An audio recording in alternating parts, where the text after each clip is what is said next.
What's up, Dolphin fans? Travis Wingfield here, the host of the Drive Time Podcast on the Miami Dolphins Podcast Network, and I'm joined today by new Dolphins outside linebacker Cameron Goode. Cameron, what's up, man? Hey, I'm excited to be here. It's great to be back. Excited to have you down here, man. So welcome to Miami, first off. Yes, you got the call yesterday, but you get here today. Is it all hitting you yet? How does it feel? It's still kind of settling in. But yeah, I got that call. It was crazy. It was emotional with the family. So we're all excited and just real happy to be here. So go in a little bit further on that draft day setup. Give us the picture. Were you watching the draft on TV? Something else to keep your mind distracted? Like, what was draft day like for you?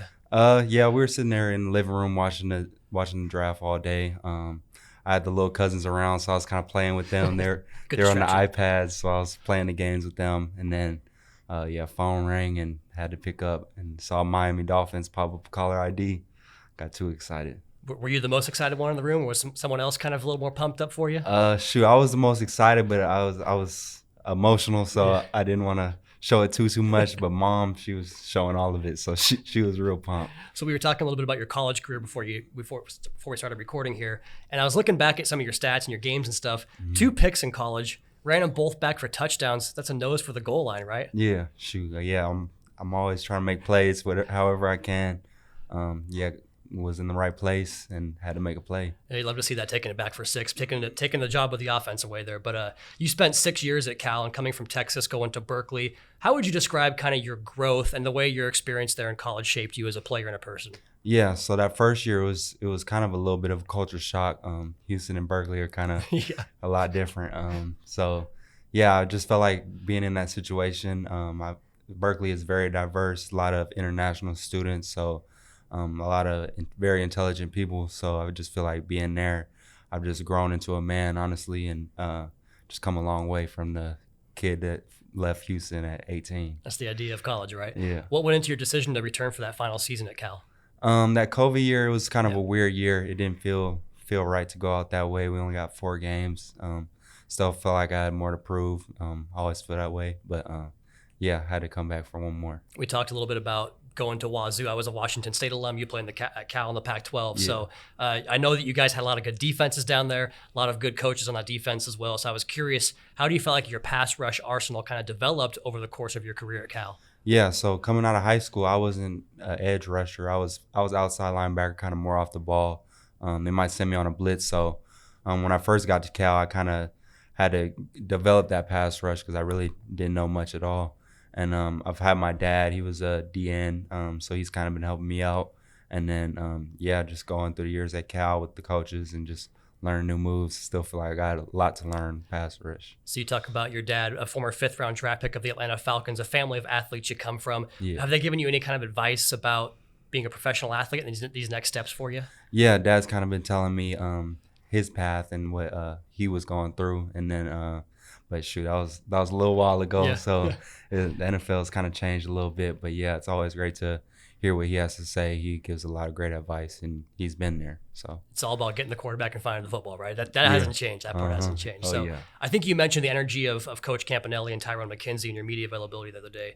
What was your initial impression of the 2 linebacker coaches here? It was great. I met with them going over the defense on my visit, and it honestly had me real excited. That was my favorite visit. I feel like I was able to develop a relationship with them and just loving the coaching staff. Feel like everybody here is great people. It was fun. And Josh Boyer as well, DC, you had a chance to talk with him yet? Yep, talked with him. Yeah. This is my second time talking to him. Just got done talking with him. Everybody's cool. I like it. Very good stuff. So I was looking at your snap count totals from last season. You played 60-plus snaps in 8 games, 70-plus snaps in 4 games. Did you know that? I knew it was something like that. That's crazy to me. So I had to ask you, what is your conditioning regimen to be on the field for that much? Because I might need to take some notes here for myself. When I'm tired, it don't matter how tired I am. I'm gonna go. So it doesn't matter if it's 50 plays a game, 70 plays a game. If I'm just doing special teams here, I'm gonna just go. So it's just that motor in me, competitive attitude. I'm always gonna just go. That pairs well with a very good 3-cone time that you ran, sub 7 seconds, which shows off your agility, I think. How do you think your agility helps you as a pass rusher? I've always felt like I've been pretty agile, and I was happy to show my athleticism at Pro Day. So yeah, I feel like all that will come in handy and make an impact in this league. Agility is a big deal. So is physicality. You talked about setting strong edge. Yeah. Is that kind of a mindset game? Like, what is kind of setting a hard edge in the run game? What's the key to that? Yeah, I feel like a lot of it's hand placement and then just like attitude, being physical, just knowing it's a one-on-one a lot of times, and you just want to win that one-on-one.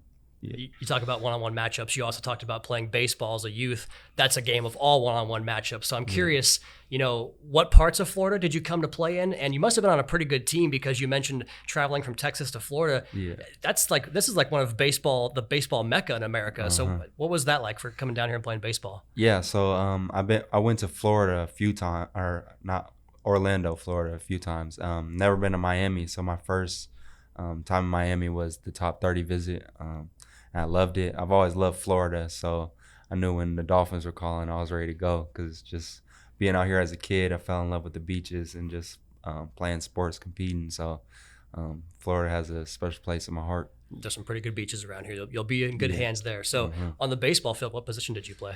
I played some first base, outfield, played middle field, center field a lot of times.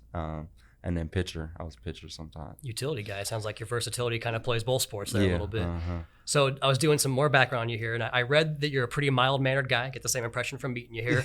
But when you're on the field, there's a switch that flips, right? And I was reading this story about your college roommate, Josh Drayden. Yeah. And he said, this is a quote that I found from him. It's like James Bond or John Wick. It's like Superman going into a phone booth or a werewolf when there's a full moon. First of all, what a quote. But I just wanted to know, how do you flip that switch on game day?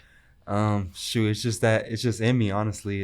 It's not really just flipping the switch. It's just kind of, I don't know, it just turns on itself. So yeah, every time I'm competing, no matter if we just playing some little board game, right. I'm a sore loser, so I want to win. Flip the table over. Yeah. So it just turns on, and then that energy just comes out when I make a play. So yeah, I get real excited. Yeah, I couldn't handle losing like Monopoly as a kid. Even it didn't sit well with me. So yeah. Finally, what kind of person and player do you think the Dolphins are getting in Cameron Goode? They're getting a very coachable player. I'm accountable, going to be accountable to the team, teammates, fans, everybody. And when I'm out there, I'm gonna give it my all. I'm gonna go, and yeah, I'm ready to work. And the last question here, whether it's football or off the field, what's something you're looking forward to most about this opportunity here with the Dolphins, or in Miami, I should say? Just another chance to prove myself. I feel like I've been underrated a lot of times in the past, so I just feel like just keep going and just keep proving myself every day. Very good. Cameron Goode, thanks a lot, man. I appreciate it. Thank you. Welcome in. Sir.